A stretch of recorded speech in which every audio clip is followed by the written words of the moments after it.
Hi and welcome to TopTenz. I'm your interim host, Cal Smallwood. Yes, my shirt has dinosaurs on it, and today we're talking about 10 rage-inducing product markups you've probably already paid for. The original article written by Ian Forty.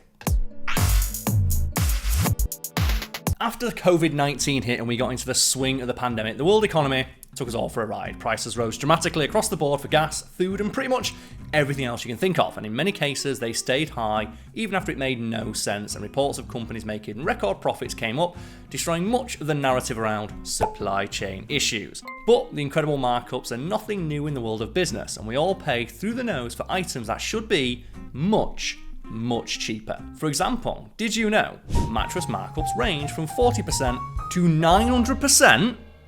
I just bought a mattress. The hell? It's a strange system we've set up in the retail world. As you may have heard, grocery stores tend to have very thin margins. The cost of growing a head of lettuce, harvesting it, shipping it to the store and putting it on display doesn't leave much room for profit. And when it's finally sold, the grocery store margins are around 5%. On the other hand, a mattress has a markup that can range from as low as 40% to as much as 900% in some cases. That's a massive increase. While this sounds bad, the justification does make sense. Like, you might need a new head of lettuce every week. You're probably going to buy a mattress once every 10 years. And just as a pro tip, buy a new mattress. Also, get sheet protectors. And pillow slips as well. I will never forget, the thing that made me use pillow slips was an article written for Vice that just simply asked the question, why do so many single men have one sad yellow pillow?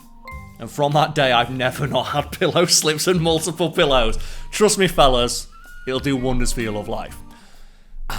Moving back to mattresses, because we only buy them once a decade or so, mattress manufacturers must sell at a higher price to stay in business. That said, a mattress store may need to only sell about 20 mattresses monthly to stay in business. Sometimes they don't even need to sell that much because they're part of a big chain, so the losses are absorbed by other parts of that chain, which is why you may have heard the popular internet rumour that mattress stores are a front for organised crime because they never seem to do any business. It's not that they don't need to do business, that the amount of business they need to do is just so low that they can be empty for days at a time and still stay in business and open.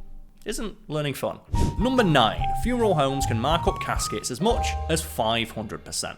The median cost for a funeral with a burial in the United States is about $8,000. Funeral homes are known to charge massive markups on virtually all aspects of a burial because where else are you going to go? You're already dead, so your options are pretty limited there, but come on. And due to the fact that a funeral home is probably the only source for a casket in your local area, they can charge up to 5 times the wholesale price, with some elaborate caskets costing upwards of $25,000 or more.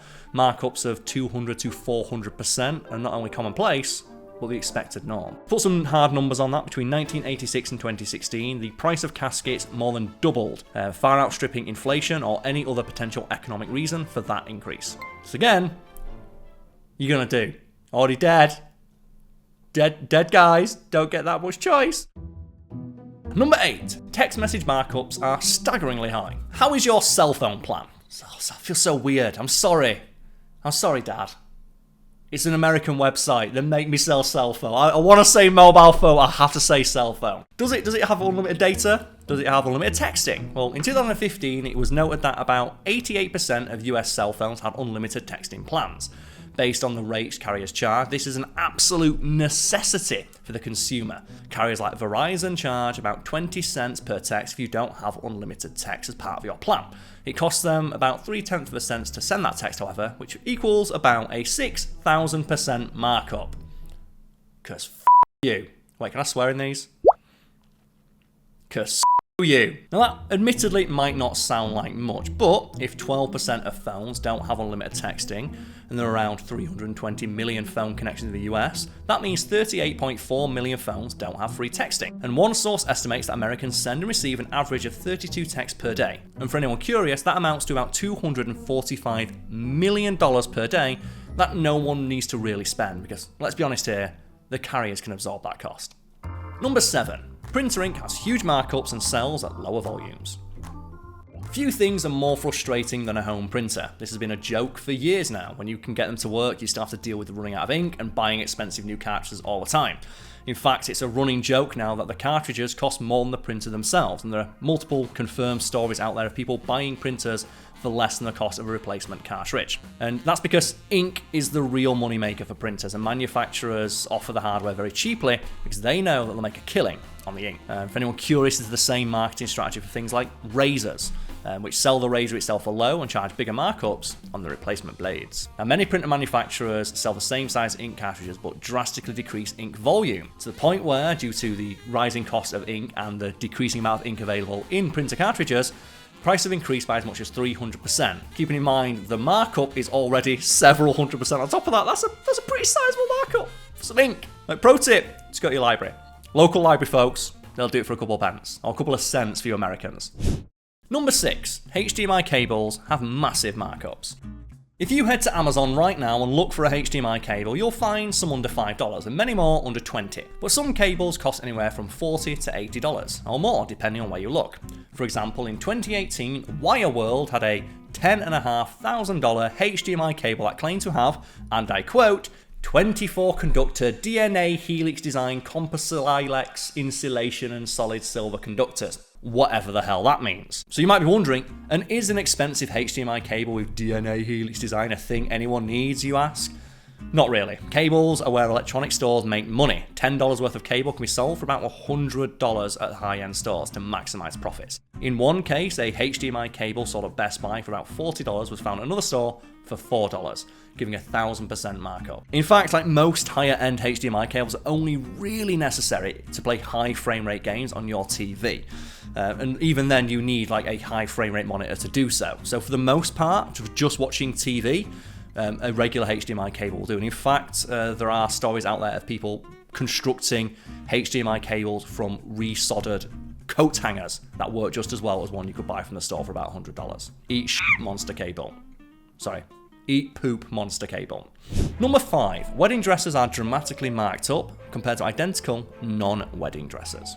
Like the funeral business, the wedding industry is known to be a cash sink. You just keep throwing money into it and hope that things turn out for the best. One of the biggest scams seems to be wedding dresses. In 2016, a research company concluded that dress retailers would mark up a white wedding dress 3.9 times more than what a nearly identical white dress would sell for if the word wedding didn't have anything to do with it.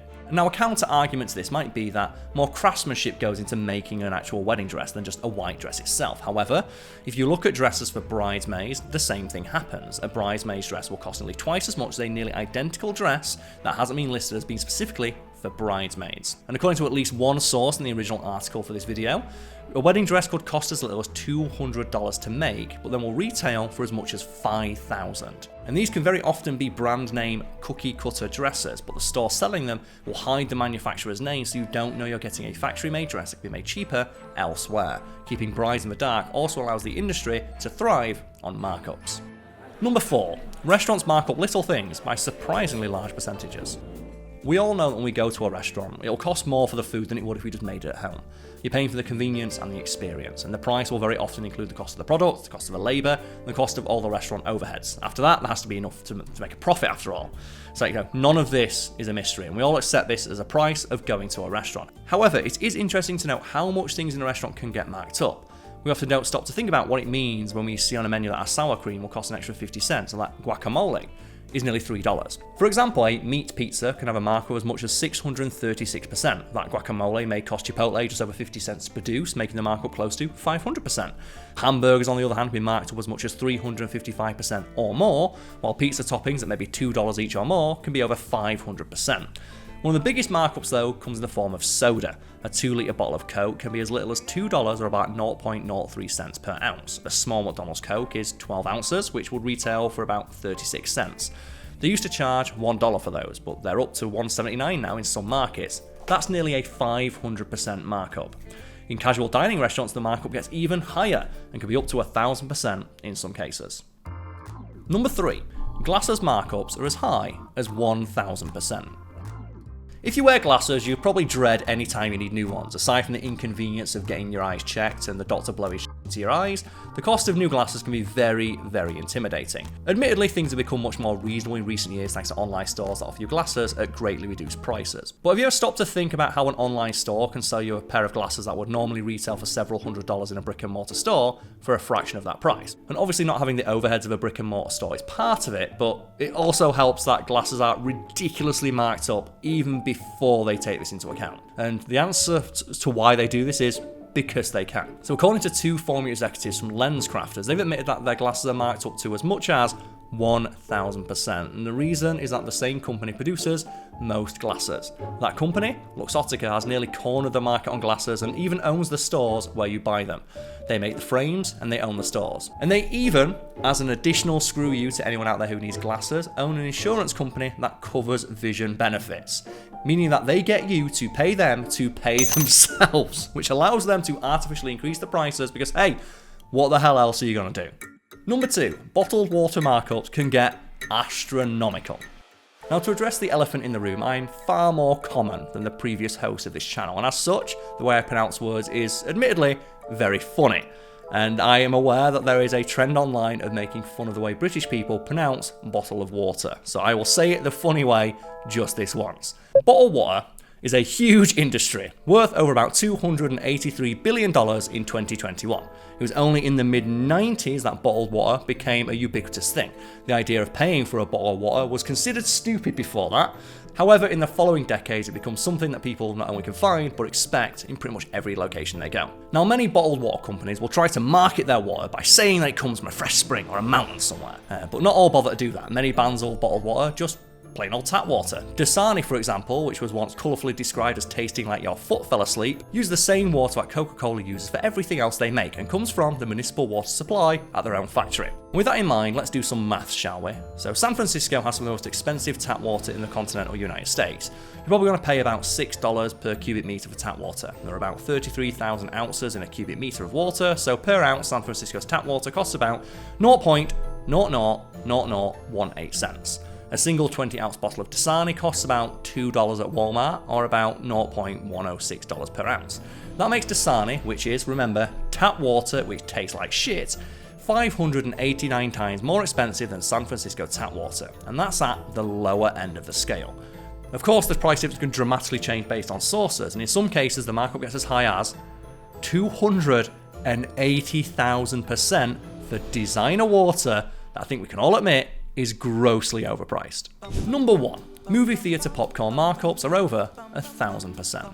The economics of the film industry are probably one of the most baffling things to try and comprehend for a lay person. A studio can spend well in excess of $250 million just making a movie, then a further $300 million marketing it. Also, it needs to make about $1 billion at the box office to be considered a success. At some point, these numbers are going to get so big, they barely make sense to the rest of us. And that's just the ticket prices at the box office. And you might think with all of that money being spent making films, that the theatres that show them would make pretty decent money, right? But no. In fact, theatres make almost no money from the movies that they show, having to pay a massive kickback to the tune of about 60 to 70% to the studios themselves. As a result, they make their money in other ways, namely concessions. So let's just single out popcorn for this because that's the thing most people associate with movie theatres, and it's also the thing they make the most profit on. So by weight, popcorn might be one of the highest markups of any foodstuff available for sale anywhere in the United States, to the point where, by weight, popcorn costs more than filet mignon. And it's worth pointing out that in 2010, the markup on popcorn was about 1,275%, which sounds like a lot, right? So it's worth pointing out that it's increased a further 25% since then, because f*** you. So thank you for tuning in to this episode of TopTenz. You may be wondering, who the hell are you? So I'm Carl Smallwood, hi. I used to write for TopTenz many years ago. Chances are you've seen one of my my articles turned into a video on this very channel. So yay! Like, go me moving up in the world. And I was asked to step in as the interim host for TopTenz due to my experience hosting my own channel, FactFeed, which you can presumably be found like in a link below somewhere. But yeah, before you check that out, why not leave a like or a comment, just criticising or commending my hosting style with any suggestions you may have for how to improve. But otherwise, thank you for watching and have the day you deserve. Cheers.